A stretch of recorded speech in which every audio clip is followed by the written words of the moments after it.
మీ ఎలాంటి వ్యాపార ప్రకటనలకైనా వెంటనే మా ఛానల్ సంప్రదించండి. అందరికి నమస్కారం, నేను శిరీష. ప్రస్తుతం మనతో పాటు ఉన్నారు ప్రముఖ జ్యోతిష్య వాచస్పతి బ్రహ్మశ్రీ పోతుకూచి చంద్రమౌళి శాస్త్రి గారు. గురుగారితో మాట్లాడదాం. నమస్కారం గురుగారు. ఓం శ్రీమాత్రే నమః. గురుగారు, ఈ ఫిబ్రవరి 17న అందరు అనుకున్నట్టేగానే మంగళవారం అమావాస్య, పైగా సూర్యగ్రహణం కూడా ఉందని అన్ని అంటున్నారు. అది సోషల్ మీడియాలో కూడా వైరల్ అయిపోతుంది. సో ముఖ్యంగా మీ పరంగా వస్తే అసలు మంగళవారం చాలా మంది కీడుతో సమానం అని చూస్తుంటారు.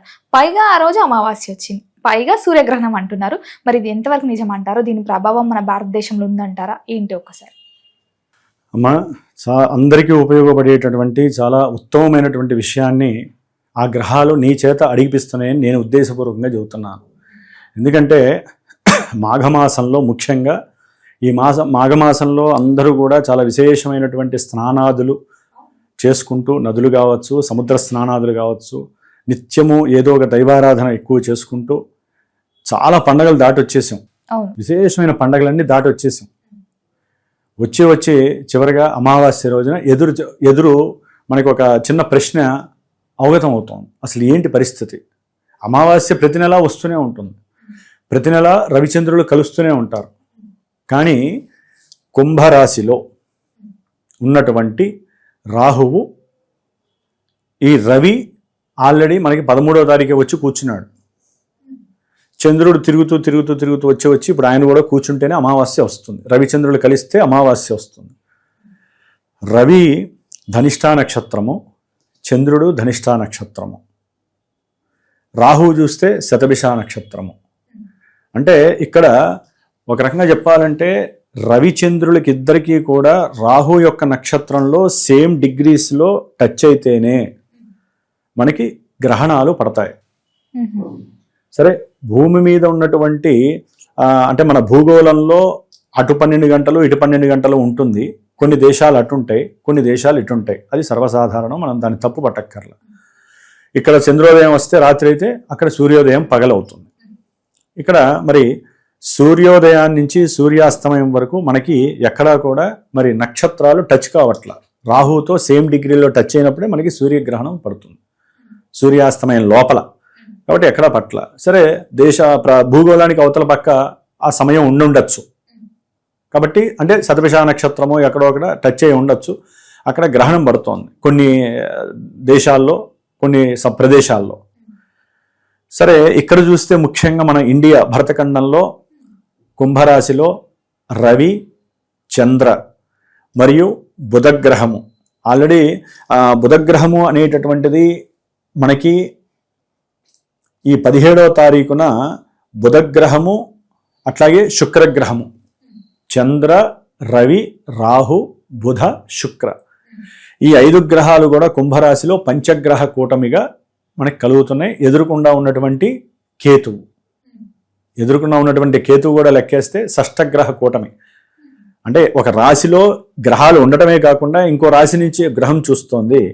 ఒక రకంగా గురుడు కూడా వీళ్ళందరినీ చూస్తున్నాడు 9వ దృష్టితో, ఎక్కడ మిథునంలో ఉండి. కాబట్టి కొంతవరకు మనకి నెగిటివ్ ఇంపాక్ట్ తగ్గుతుంది. అమావాస్య అయ్యుండి మనకి సూర్యగ్రహణం లేదమ్మా, వేరే దేశాలకు ఉంది, దాన్ని పక్కన పెట్టండి. కానీ అమావాస్య మంగళవారం అయింది. మంగళవారానికి అధిపతి కుజుడు. ఆ రోజు నక్షత్రం కూడా చంద్రుడు ధనిష్టా నక్షత్రం, అది కూడా కుజ నక్షత్రం. తర్వాత సాయంత్రం 3:30-4 తర్వాత శతభిష నక్షత్రంలోకి చంద్రుడు మారుతున్నాడు.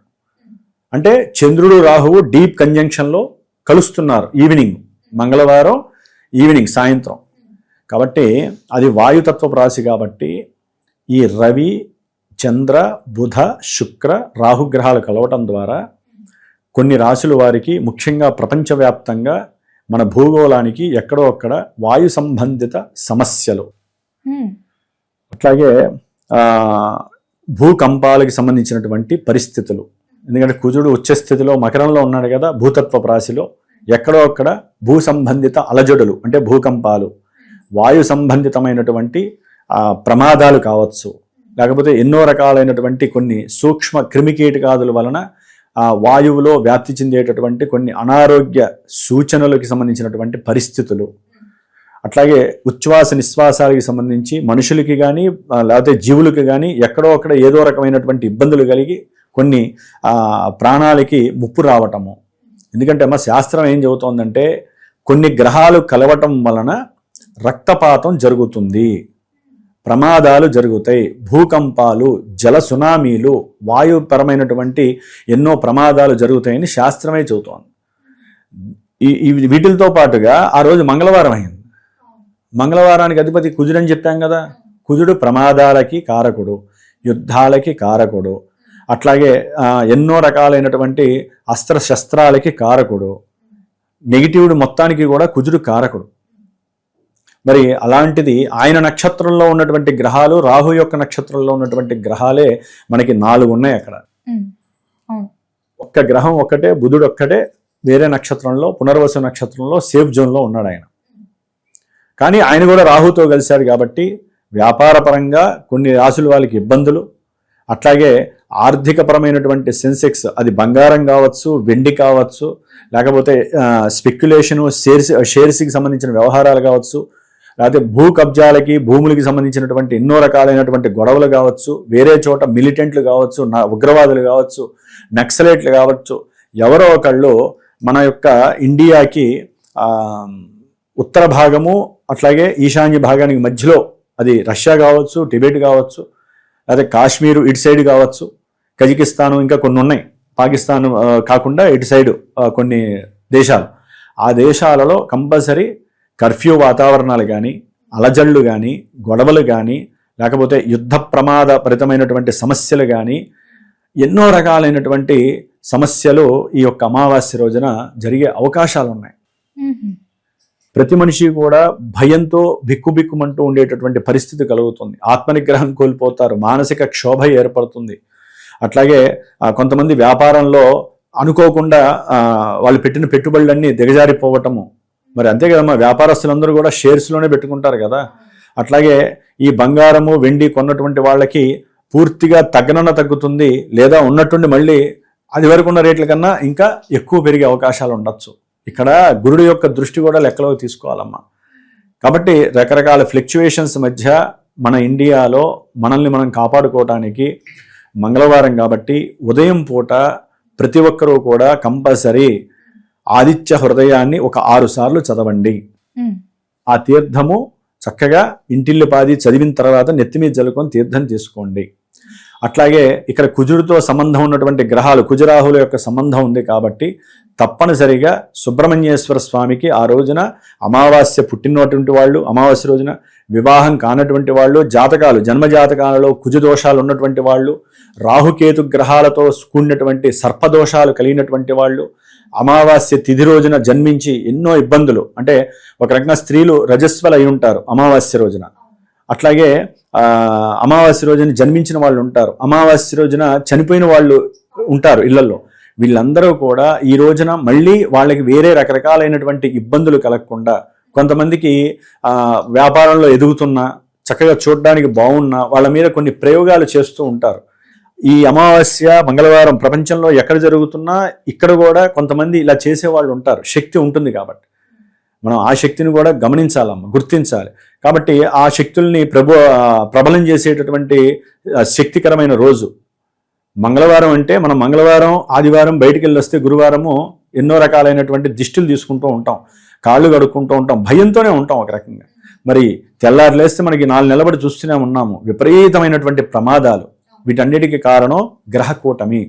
మరి ఇప్పుడు వస్తున్నటువంటి గ్రహకూటమి ఈ 4 పంచభూతాలు కూడా ఎక్కడో అక్కడ మనల్ని వెక్కిరించేటటువంటి రోజు, ఎక్కడో అక్కడ సమస్య వచ్చేటటువంటి రోజు. కాబట్టి ప్రతి ఒక్కరూ కూడా ఉదయం ఆదిత్య హృదయంతో పాటుగా సుబ్రహ్మణ్యేశ్వరుడికి అభిషేకము, సుబ్రహ్మణ్యేశ్వరి యొక్క అష్టోత్తరము ఎరుపు కుంకుమతో పూజ చేయటము, అట్లాగే ఎరుపు పుష్పాలతో, గులాబీ కానీ మందార పూలతో కానీ చేయటం ద్వారా తండ్రి యొక్క ఆరోగ్యము, వ్యాపారంలో చక్కటి ప్రతిభ, అనుకూలత, అట్లాగే ఎవరైతే డబ్బు పరంగా ఇబ్బందులు పడుతున్నారో, లేకపోతే భూ కబ్జాల పరంగా ఇబ్బందులు పడుతున్నారో వారికి ఆ సమస్యలు తొలగిపోవటానికి ఆ రోజు చేసే పూజ మీకు చాలా ఉపయోగపడుతుంది. సాయంత్రం పూట ఎవరైతే గనక మతిస్థిమితం లేక బాధపడుతున్నారో, నరాల వీక్షణిస్తులు బాధపడుతున్నారో, బుద్ధి సరైన సమయానికి పనిచేయక వ్యాపారంలో ఇబ్బందులు పడుతున్నారో, భార్యాభర్తల మధ్య కొన్ని పాతకాలం ఉన్నటువంటి కొన్ని ఇల్లీగల్ సమస్యల వలన భార్యాభర్తల మధ్య కాస్త గొడవలై విడిపోయి ఉన్నారో, వీలుంటే వారిద్దరూ కలిసి మనస్ఫూర్తిగా వాళ్ళిద్దరు కలవాలనుకుంటే కొంతమంది కలిసి ఒక దేవాలయంలో కానీ ఇంట్లో కానీ లలితా అమ్మవారి యొక్క త్రిశతి నామాన్ని జపించండి. సరే, లలితా సహస్రనామం ఎట్లయినా చేసుకుంటారు. లలితా త్రిశతి లలిత అష్టోత్తరాన్ని గనక పసుపు కుంకంతో అమ్మవారికి అర్చన చేసి ఆ బొట్టును పెట్టుకోండి. పెళ్లి కాని స్త్రీలు, సంతానం కావాలనుకునే వాళ్ళు, విడిపోయినటువంటి భార్యాభర్తలు ఇద్దరు కూడా ఈవినింగ్ 6:30, 7 ఆ ప్రాంతాల్లో కూర్చొని అమావాస్య రోజున మీకున్న సమస్యను చెప్పుకొని చేయటం ద్వారా కంపల్సరీ ఆ సమస్యకి విరుగుడైతే దొరుకుతుంది. మనకి కోట్లు లాభాలు రావక్కర్లేదమ్మా.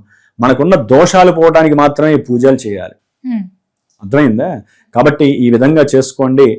మనకేంటంటే ప్రతి అమావాస్యకి నా యొక్క శ్రీమాత జ్యోతిషాలయ పీఠంలో నేను ప్రతి నెల చేసేటటువంటి నవగ్రహ నక్షత్రాలు దోషాలు ఉన్నవాళ్ళు స్వల్ప దక్షిణతో చేసేటటువంటి హోమం నేను ఒకటి పెట్టుకుంటాను.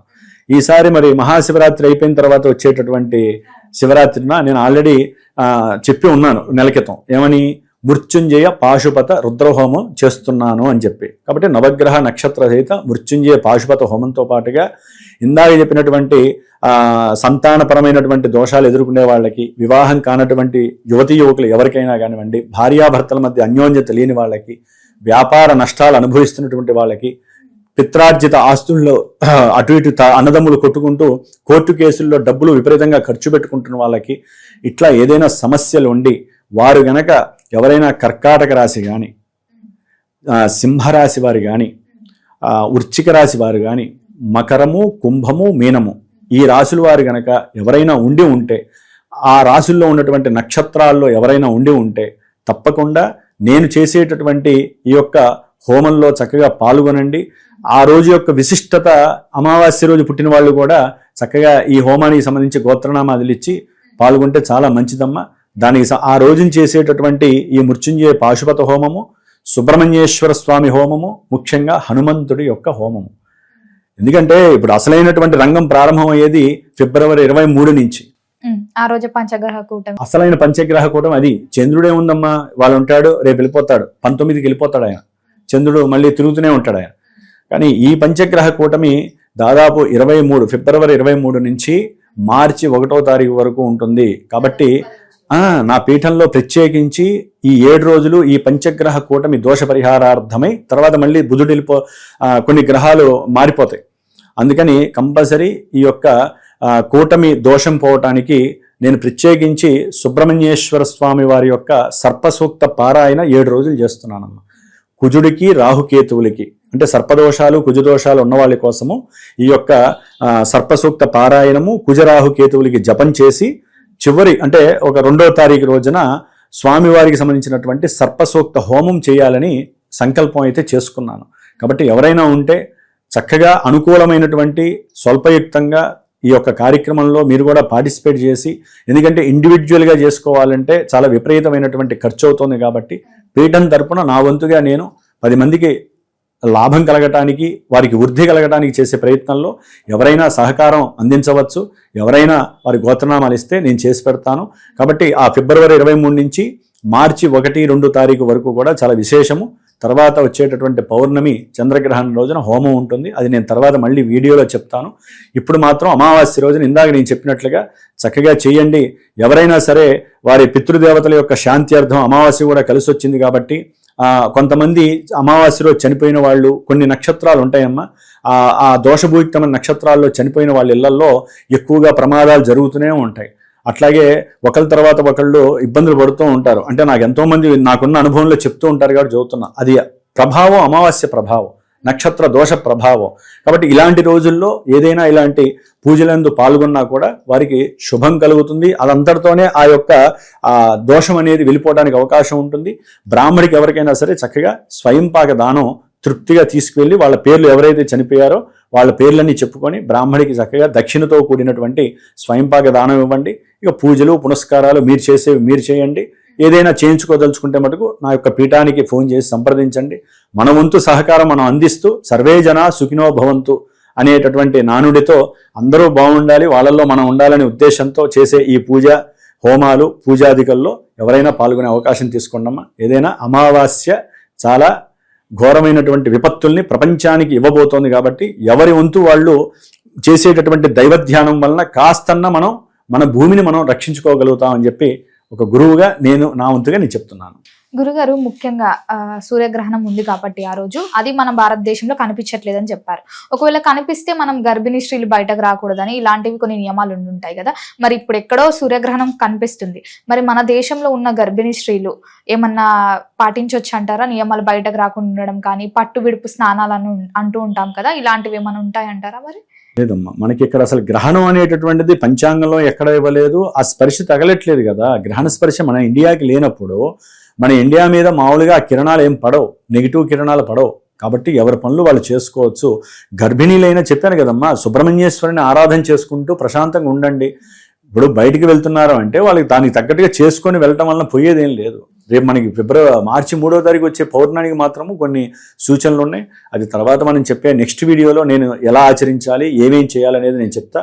ఇప్పుడు మాత్రము ఎవరి సెల్ఫ్ కోసము, ఎవరి ఆరోగ్యం కోసము, మనశ్శాంతి కోసము, వారి ఇంటి యొక్క సౌభాగ్యం కోసము, ప్రపంచం కోసము, సర్వే జనా సుఖినో భవంతు కోసము అందరూ ప్రతి ఒక్కళ్ళు సుబ్రహ్మణ్యేశ్వర స్వామి ఆరాధన చేయండి. మనకి కలిగే ఎన్నో విపత్తులు, యుద్ధ భయాల నుండి మనల్ని మనమే కాపాడుకోవాలి. కాబట్టి తప్పకుండా ఈ పూజాధికాలు చేసుకోండి. గురుగారు, మొత్తం మీద మాకున్న చాలా డౌట్స్ ని క్లియర్ చేసినందుకు ధన్యవాదాలు. శుభమస్తు.